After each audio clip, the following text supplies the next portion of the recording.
I think obviously we locally can't stem climate change alone, right? But we can do things that use greater efficiency, that rely on clean and renewable solutions. In that case, you have these new tech companies basically driving this change and realizing the benefits. It's not just about saving the planet, it's also an enormous economic opportunity. And I personally believe that entrepreneurship is one of the best ways to mobilize great minds to tackle this problem.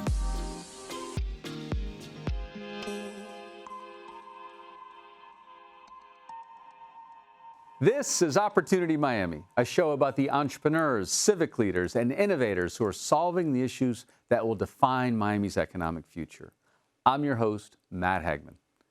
10 years ago, venture capitalist Marc Andreessen wrote a column in the Wall Street Journal titled, "Why Software is Eating the World," stating that technology would become a part of every aspect of our lives and all industry, whether booksellers or taxi companies, would eventually be upended by new technologies. Now, as we look ahead, can we look at climate in the same way? That it will shape our economy and ultimately impact virtually all companies, regardless of sector. Increasingly, people are saying yes. And of course, to reach net zero, it will have to, because every industry must ultimately transition. This means changing the 5 things that we do that are putting planet-warming emissions into the atmosphere. How we produce food, how we get around, such as the buses we ride or the cars we drive, how we manufacture things like the homes we live in, or how we keep those homes warm or cool, and where we get our electricity from. What will the transition look like, and in what cities will the companies building this future be located? We'll explore. Powered by the Beacon Council, this is Opportunity Miami.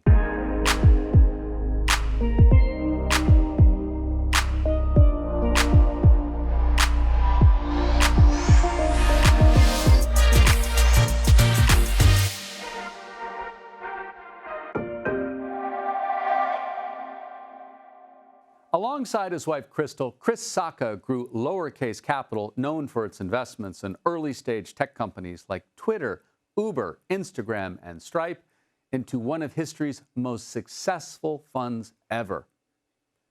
But Chris and Crystal are now making a new business bet, a bet on taking the world to net zero. Enter Lowercarbon Capital. Led by founding partner Clay Dumas, the $800 million venture fund focuses on investing in companies that are slashing emissions, pulling carbon out of the air, and buying more time to address this global challenge. Dumas and the Saccas believe that fixing the planet is just good business, that shame and guilt won't get us there, but markets will. Let's take a look. Clay Dumas, welcome. Thanks so much. It's really great to be with you. Thank you for the time. Want to sort of go to sort of look at it at a more global level to start. And that is, I think back to about 10 years ago, Marc Andreessen wrote a famous column in the Wall Street Journal about how software is eating the world, about how tech is becoming, more and more a part of our lives, and that will only continue. And tech will be part of every company and really every corner of, our day-to-day experience. Are we getting to a point now, here we are 10 years later from when that was written, where you could replace tech for climate? Yeah, I think that's exactly the right way to think about it. Climate is a category the way that technology is a category. It's horizontal, and it wraps across every industry and geography in the world. It's going to take a while to dissipate and spread over everything, but it's going to be a dominant part of how every company in this economy globally operates. And it's not just technology. It's going to be driven by, or rather, I should say, it's not just climate at a high level. It's going to be driven by subsets. Bio is going to eat the world. Electrochemistry is going to eat the world. Cheap renewable energy is going to eat the world. And these are massive trends that are going to drive forward this whole new generation of lower carbon technologies that are going to replace, in some cases, centuries-old industrial processes with products that are just cheaper, safer, more performative, faster, and lower carbon. And it's an inevitability in my mind. So since as you say, climate will ultimately be eating the world, just like tech has been, software has been eating the world. When will we begin to actually feel and see it? I mean, for someone here in Miami, for someone where you are in LA, where certainly we can feel tech so much of a part of our lives now, when will we feel it as it relates to climate? Well, in some sense, we're already feeling it when it relates to climate, right? Like temperatures are rising, like sea levels are rising, floods are getting more intense, storms are getting more frequent. When you think about it from the context of like climate tech is eating the world, but when are we going to start to see it? We're starting to see it already. Starting to see in our portfolio companies whose revenues are ramping. That technologies have been de-risked, and now they're starting to drive massive adoption across the Fortune 5, Fortune 10 companies that are doing everything they can to get their hands on a lot of this technology. So I think the rest of the world is going to catch up pretty soon, but we're talking about months, not years, certainly not decades. Wow. Now let's talk about some of the companies in your portfolio. So your focus is really on doing three things: reducing emissions, pulling CO2 out of the air, and then buying time. Talk about the companies that you're investing that are doing each of those things. Yeah, sure. So at a really high level, each of those things ladders up to how do we reduce CO2 in the atmosphere? You don't need a lot of climate science to understand our portfolio. The only thing you need to know is that more CO2 in the atmosphere means more heat, and more heat means more destruction and drought and flood and famine, ultimately destabilization, and for a lot of people, potentially death. And so that's what we're trying to avoid, more CO2 in the atmosphere. So in thinking about reducing emissions, I mean, that's the biggest chunk of our portfolio. It could be 75, 85% of the total portfolio is going to be focused on reducing new emissions of CO2 and other greenhouse gases. Two that I think are particularly relevant to you all in Miami are companies focused on agriculture. We have a company called Higher Steaks that's working on making bacon without pork and bacon without pigs. Formo in Berlin is making cheese without, and other dairies without cow. That's the recipe right there for the most delicious and definitely the lowest carbon cubana you've ever had in your life. But those are the kinds of companies that we're looking for. Ones that are helping to create products that are going to be, driven by the increased demand of just a growing global population, that are looking for more protein, more housing, more buildings, more cars, but they're going to want them cheaper. And the ones that are going to be able to offer that are the products that are the lowest carbon. So when you say buying time, what's an example of a company you're investing in that's helping buy time? Yeah, it's a great question. And this is a category that I think a lot more people are going to get familiar with as temperatures go up. There's just more water in the Earth's atmosphere. One company I think is really relevant to your audience is a company based in Brooklyn called Cloud to Street. This is a team in Brooklyn that's working on totally redefining how we do flood insurance, moving us from indemnity insurance that can sometimes take weeks, if not months, for people to get paid out after a big storm hits because you need someone to come and assess the damage to. I want to tell you also about a company called Cervest, which is really interesting, out of the UK. They're working with large hotel chains and Fortune 50 companies around the world that are trying to measure the climate risk associated with their real estate portfolios, thinking down to the asset level. What is my exposure to rising flood risk and increased wind and temperature and drought? And these are the kinds of technologies that, as they come to market, as they bring a little bit more clarity and transparency about how much risk is actually being incurred by the existing assets that that are already built up around the world, I think that's going to start driving a lot of change because it's going to become impossible to ignore. On your website, you talk about how shame and guilt won't get us there, markets will. And as we think about the efforts to combat climate change, you can almost sort of divide them up into three areas: about policy reform efforts, civic activism, grassroots activism, and then innovation. Can entrepreneurship and innovation alone get us there? And how should we think about sort of these three areas that all have a role to play as we think about reaching net zero? Climate change is the biggest challenge that humanity has ever confronted. Nothing alone will get us there. There are no silver bullets. we deeply believe that innovation is going to be the driver over the coming decade that helps to shape policy, that empowers individuals and companies to take action in a meaningful way, much more meaningfully than they can today. But technology alone is not going to get us there. Government has a critical role to play. And it's not just in policy. Government as a sector is one of the biggest drivers globally of carbon emissions. Government can be a customer for a lot of the companies and the technologies that are being developed within our portfolio. In fact, we hope that they will be. And in many cases, they already are. And that's really exciting to us because that doesn't require anyone's approval, doesn't require the legislature to get on board with 50 votes in the Senate or whatever is required in a state-by-state legislature.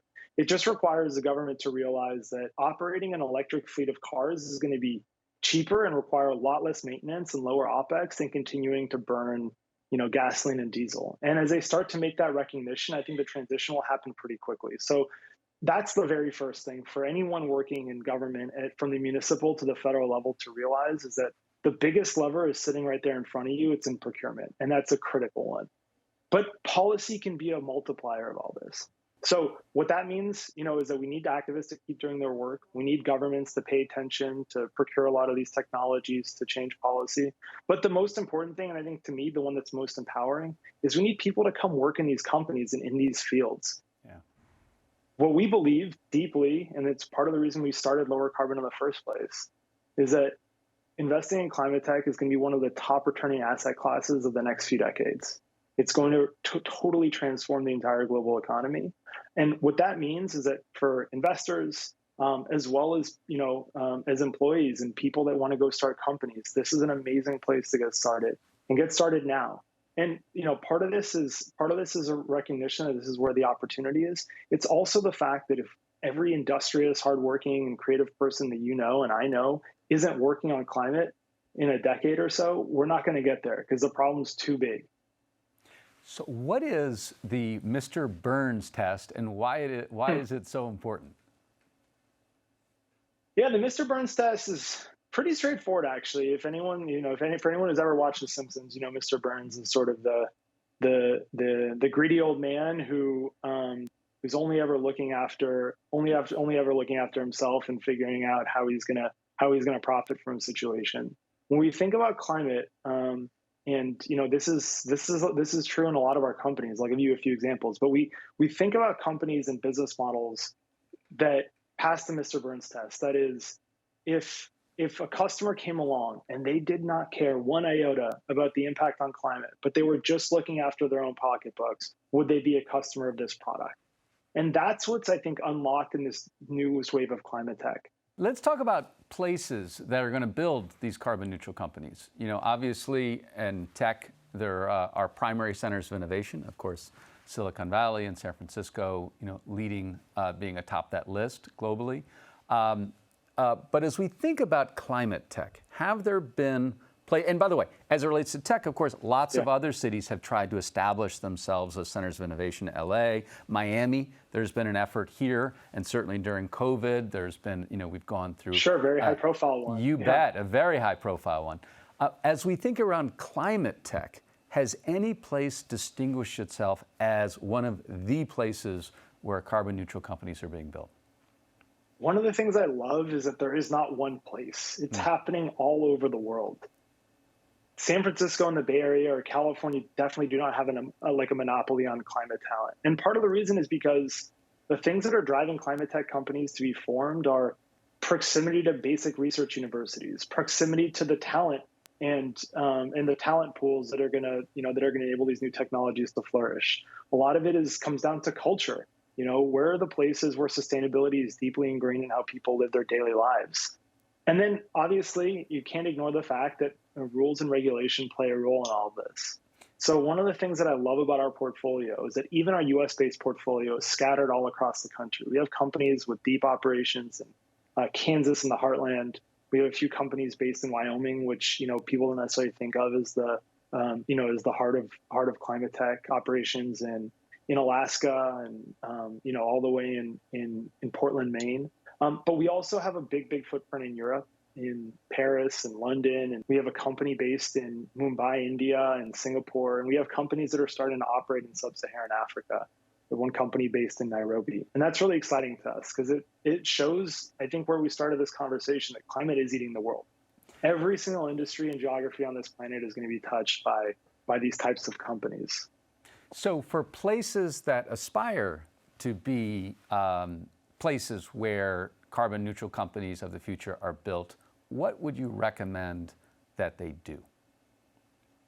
Yeah, the very first thing I would say is, when you have a local government that's been active in recruiting talent to the city already, right? This is something that your mayor has been really active about. It's just starting to talk about it and starting to think about what are the levers at our disposal here in the city. City of Miami has a big fleet of vehicles. Well, there's no better time to start moving them to electric fleets, beginning to install the infrastructure that you're going to need to charge those that are going to benefit the city's fleets, but also are going to encourage the residents of Miami to make that transition sooner than later.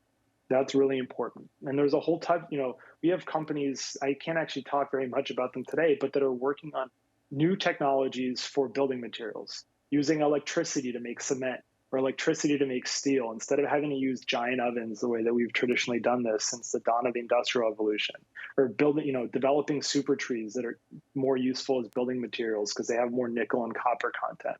Those are going to be really, really important for transforming the built infrastructure. But that's another place where cities can be on the cutting edge.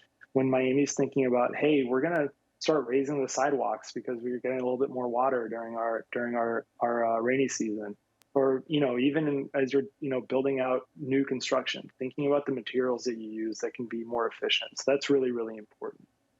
But the other thing is just talk about it, make it a priority, recruit talent, recruit the incubators that are going to come out and set up shop and draw people to the community. And then, encourage all the businesses around town to start thinking about, like, what are the things that are going to change for us? What are the products that we need access to in a world that's a little bit warmer and a little bit wetter?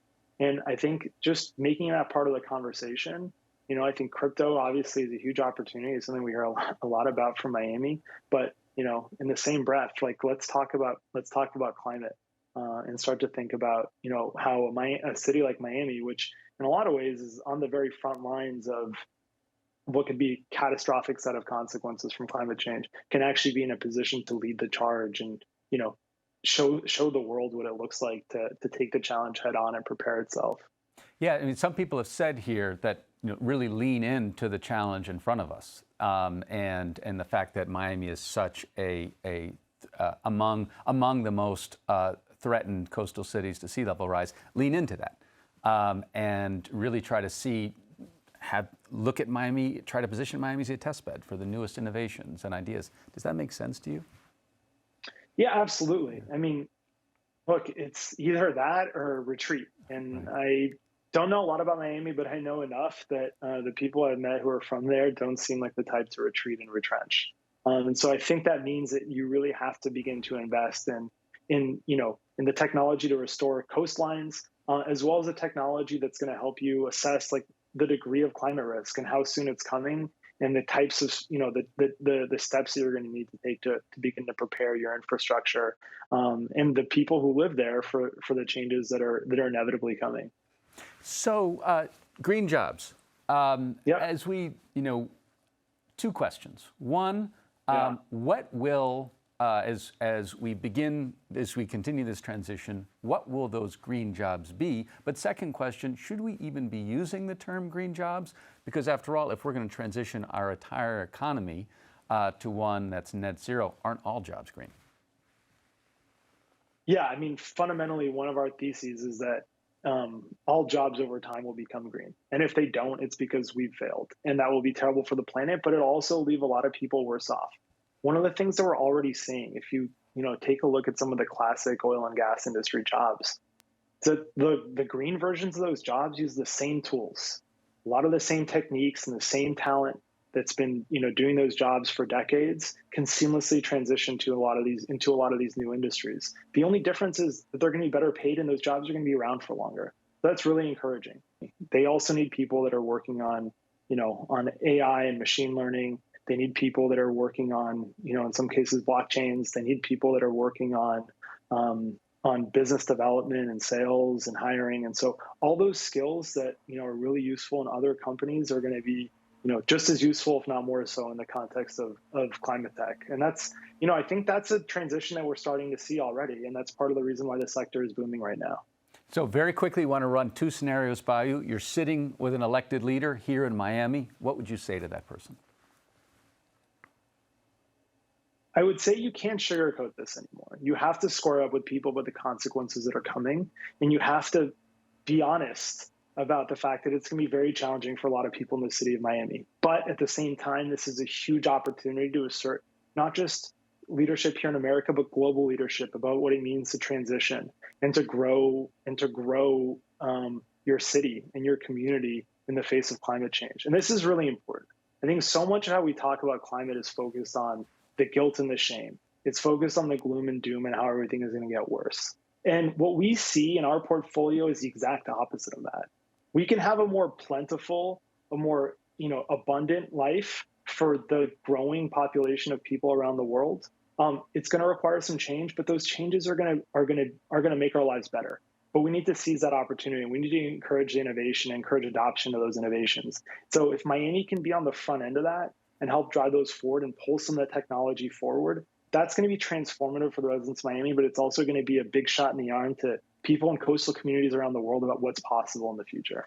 And sitting with an entrepreneur here in Miami, what would you say? How does your product apply to climate? And I would just reemphasize that point. This is the single biggest opportunity that's existed since like the early parts of the 20th century. And if you don't see that already, you will start to feel it in your day-to-day life. You will see it in how you're competing for talent. And so I would say to any entrepreneur that isn't already working on climate, to start to think about what the angle is for their product to have a meaningful impact on global CO2, atmospheric concentrations of CO2 around the world, because it is the single biggest problem that we can solve. It's the single biggest opportunity from a financial standpoint, and it's the one that they're going to have to start explaining to their consumers and their talent what their role is in solving that problem. Otherwise, they're just going to lose out. Clay Dumas, thank you very much. Thank you so much. Really an honor to be with you, and look forward to talking again soon. As the race to net zero by 2050 continues around the world, Miami is taking a range of critical steps. Just recently, the Miami City Commission approved its plan to achieve net zero by 2050. Earlier this year, Miami-Dade County established the first chief heat officer position in the world, and one of, if not the most ambitious efforts by any school system in the U.S. is underway here in Miami. Two people instrumental in these efforts join us. Luisa Santos, a product of Miami-Dade Public Schools, an entrepreneur and a community leader, was elected as a first-time candidate last year to the Miami-Dade School Board.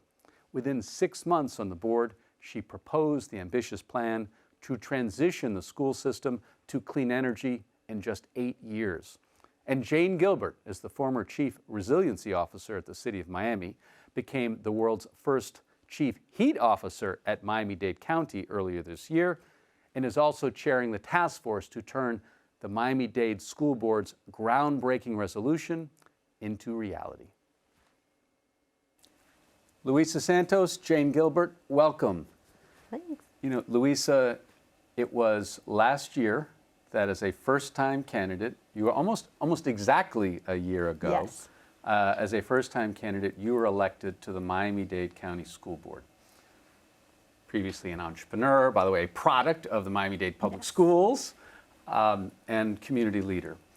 But within about 6 months of your time on the school board, in April of this year, you proposed a resolution that was ambitious and really revolutionary in scope.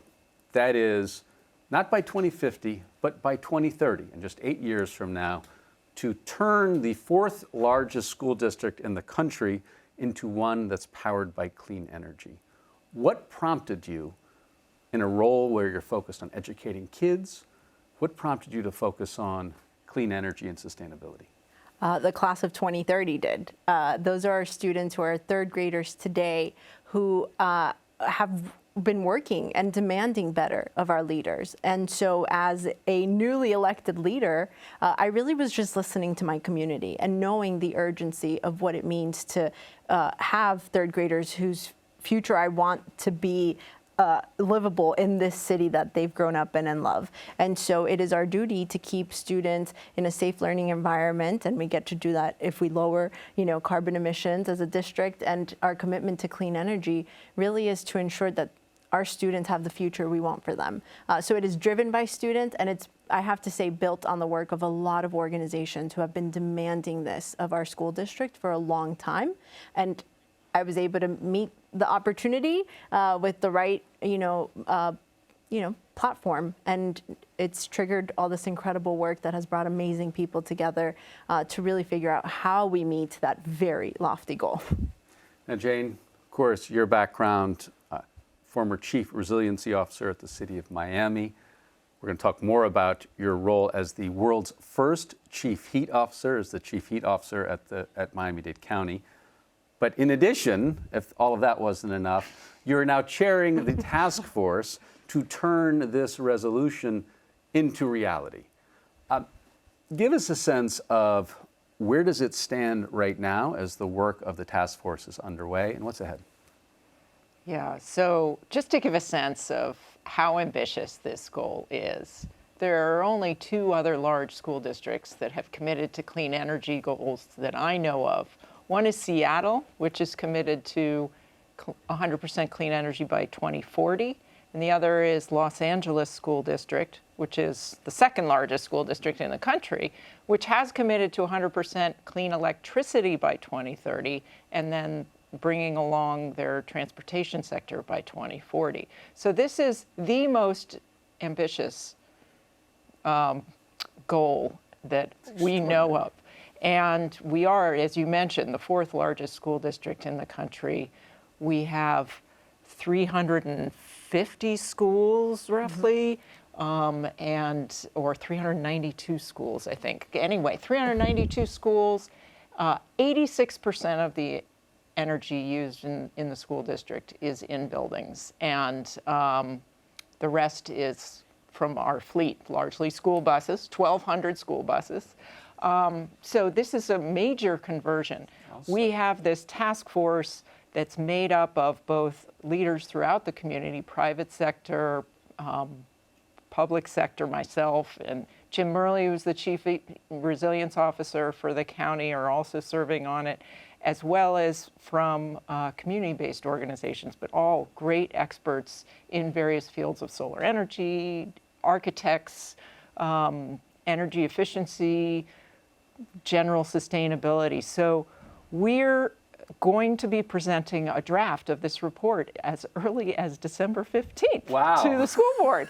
So it is a very fast time frame. I'll say. And then we have to wrap up a final report by February. So, when you only have 8 years to actually get the work done, you've got to have the plan quickly. And so we're focusing on energy efficiency in those buildings. The more we can save on that $65 million they're spending a year on electricity, that's money we free up to invest in a clean energy future. So we're setting a goal of a 30% electricity savings in our buildings by 2030. That's money we can free up. We do that through behavioral changes, through training staff on operational changes, and simple and extensive retrofits that can get us to that goal within the existing buildings, and then setting much more aggressive energy performance standards for our new construction buildings. Then we need to put in all this on-site solar. Wow. Talk about ambition. Now, Luisa, as this has gotten underway, is this something that, is there community awareness where there has been, which has been sort of a galvanizing force, or is it something the community is just learning about how here in Miami, such an ambitious effort is now underway? Well, I would say the task force, as Jane was mentioning, really brought in people from all walks of life. So that's been great in making sure that we bring the community along, and frankly, the experts and the people who know how to get us there along. However, I would say that we probably have a lot more work to do in ensuring that our students, our student body, the more transformative, part of what we get to do, are really aware of what it means to be what it means to be a sustainable school district, and of course the behaviors they can implement themselves, but then largely, the science, right? Like, we are a school system. We have the privilege of teaching and bringing the community along. And so there is a part of the task force, a subcommittee that is focused on holistic education around sustainability and how we bring that into the system from the ground up. Were there any pockets of resistance to such an ambitious plan? Particularly being in your first year sitting on the school board. It's kind of big for first 6 months. I would say there's actually a lot of excitement around it. And sure, a lot of these things do take creative ways to think about how we do things differently. It also takes foresight to think about the savings that we will capture and how that can actually be the more fiscally responsible answer than spending on the wrong things today. And so I think in general, there's excitement. There are a lot of questions, right? How can we possibly do this? Right. This is too big. We can't do it. And actually, the experts are the ones telling us, well, actually you can, and here's where you start. And for me, the most important thing is, sure, we can be naysayers all day and think this is too hard to achieve, but if we don't start, we don't have a planet. So we have to start yesterday is the answer, and that's why the timeline was so tight. But the task force is meeting the challenge. Wow. Now let's zoom out for a second. So Jane, and now in addition to chairing this task force, of course, you have another job, and that is as the world's first chief heat officer. It's a position that was established in April of this year. The first of its kind in the world. Other governments have since followed suit. But explain what a chief heat officer does. Yeah, sure. So, as you know, Miami's known internationally for its risks to sea level rise and hurricane risk, and we've been working on those issues and mitigating our risks for decades now. And we're really leaders in that area. That's what I focused on a lot when I was Chief Resilience Officer. What the county has their sea level rise strategy, and they've come out with their carbon mitigation strategy. As I was Chief Resilience Officer in the city, I did outreach in the communities. I heard people's concerns about the increasing exposure to heat. We had Hurricane Irma the year before, and 12 people died up in Broward County in a nursing home due to power outages and a heat wave, but also just the chronic exposure through outdoor workers, through substandard housing, the higher costs for utilities for many of our population were growing concerns from the community. And Mayor Daniela heard that, and also one of our international partners, the Adrienne Arsht Rockefeller Foundation Resilience Center, had started a international think tank called the Extreme Heat Resilience Alliance, and Miami-Dade was one of their first community partners. And really the idea of a chief heat officer came out of a conversation between the mayor and Adrienne Arsht that, people are working on heat in silos, whether it's in emergency management or over here in urban planning to think about urban heat islands, or over here in terms of a weatherization program in housing.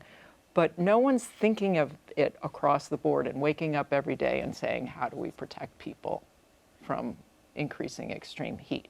So we need to, like a chief resilience officer does for so many shocks and stresses that are increasing in our cities today, to have this singular focus on heat. So we've put together another task force and looking at each of those components, the emergency preparedness and response, the streets and trees piece of this, the housing piece of this, the community education and outreach, outdoor workers. So each of those are going to be different aspects of what we're coming up with as a plan. And we spent the summer, our heat season, not the basketball season, but the hot season. I love the tweet I saw, the picture of you with your heat jersey. I know, the Miami Heat cool. sent me a very cool jersey. That was probably a big plus for the job. But we did a lot of increased education. But this next heat season starting May of next year, we're going to take it up a whole nother notch. And the mayor's committed to a heat season education campaign on the level of hurricane preparedness. Now I want to zoom out even further now. Yeah. And, you know, you were the chief resiliency officer at the city of Miami, and the city commission just passed the city's Miami Forever carbon neutral plan, Right. a plan to achieve net zero by 2050. You're, of course, at the tip of the spear with this new role of chief heat officer, and you're chair of this groundbreaking, hugely ambitious effort to adopt clean energy in 8 years. Now, as you look at the work going on across South Florida, how are we doing around, whether it's around collaboration or around planning, and most important of all, execution? Right. So I would say, in general, we have really strong plans. We have very strong sea level rise strategy at the city, at the county. The city's got their own Miami Forever Climate Ready strategy. You know, Miami Beach has already been implementing a lot of that resilience work. And each of them also have their carbon neutral strategies out, and they're solid. So, and through those processes and through the Resilient 305 strategy, which is the overarching regional plan, there's an amazing level of collaboration that's happening between the universities, our different, you know, the county and the school district have been partnering on this work that we're doing now and will as we go forward into implementation. So the universities, the community-based organizations, the private sector, and the public sector have all been at the table in creating this. So we have commitments to invest, both from our local leadership and from our federal leaders, to help us support these infrastructure investments. So we have dollar opportunities and we have good plans. Now we need to translate that into well-designed, innovative infrastructure projects. And that's where moving from high-level planners and this money has to translate all the way down deep into an organization to make sure that everybody gets it and everybody's committed to actually transitioning and doing things differently. Tell me if this is right. Around collaboration and planning, arrows pointing up. Oh, yeah. Around the execution, arrow, if not pointing down, it's certainly not pointing up yet. It's not, that's where the opportunity is. And let's turn to that. You know, I mean, one of the things we've been talking a lot about how is, you know, our greatest challenges present our biggest opportunities. And certainly thinking around climate change, sea level rise, heat. That addressing those actually presents this huge opportunity, whether it's turning it into a business opportunity that can drive our economy and create jobs for a generation or more. But Luisa, as you think about the opportunity here in addressing this, what comes to mind? We have the opportunity to have the two largest consumers of energy at the table, the county and Miami-Dade County Public Schools, to show other cities, other countries, what can happen when collaboration turns into action. We can't afford to not make that arrow on execution point very straight upwards very soon. We have the opportunity to get this right for generations to come. If we bring in that innovation, we ensure that our students are prepared for the jobs that are coming in the green sector, and we do our part as a system, from procurement to our buildings. We have the power to do things differently, and we have the power to lead. So I believe that after this report gets adopted by the board, we'll see the first draft. We will have, we'll have the opportunity to show the world how to collaborate to get it right. Jane, I mean, in so many ways, it's sort of feels like you could think about all the efforts around sustainability, the grassroots activism that we've seen that's so important that continues, all the work around government policy that's so important in the middle of that right now, and then the work around innovation, right? And we're seeing now lots of investment in solutions to try and combat whether it's sea level rise, climate change, heat. As you think about the opportunity for Miami in this, what comes to mind? And we've talked before about Miami actually being an exporter of expertise. What do you see the opportunity being? Well, I think because both, we are tip of the spear in terms of climate change impacts, right? We have to adapt quicker than the rest of the world. And so we have this opportunity, if we can really become this bastion of trial and use the county, the school district, and our university partners and private sector partners to do pilots on our properties. And we've put it in the report. Spoiler alert! We put it in the report that they could do these pilots on explore innovation pilots on school property, and the students could be involved in monitoring their impacts, right? So they could be learning, it's workforce development opportunities, and then we really start to shift, we really start to build the homegrown expertise that we need to be that global leader. We do all have a personal responsibility to think about our own lifestyle and what changes we can make to make it more sustainable, more resilient. But the true change happens when we ask our employers, our elected leaders to make a larger change happen faster. And that's really the kind of systemic change that is needed today. We don't have the time to wait for another generation to figure this out. It's actually up to the adults in the room now to figure it out. Jane Gilbert, Luisa Santos, thank you. Thank you. Thank you.